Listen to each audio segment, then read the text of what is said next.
Na wapongeza wakazi wa Kitui kwa kuweka amani na kaunti nyingi ambazo hii mambo ya uporaji na uvunjaji sheria haikuonekana.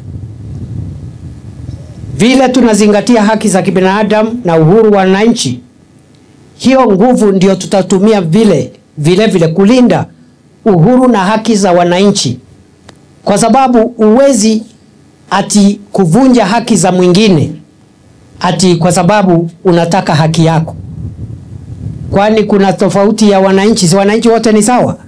You cannot injure, you cannot violate the rights of other people in the pretext of pursuing your own rights. Kwa hivyo mimi nataka niwahakikishie ya kwamba wale ambao ni wezi, wakora, wahuni, ambao walipata motisha kutoka kwa wanasiasa na viongozi fulani pale, tutawafuata, tutawakamata, tutawaadhibu kwa mujibu wa sheria, na huko mbele hatutakubali tena watu kutokelezea na kuingilia wananchi, kuleta maafa, uvunjaji wa sheria na kuharibifu wa mali.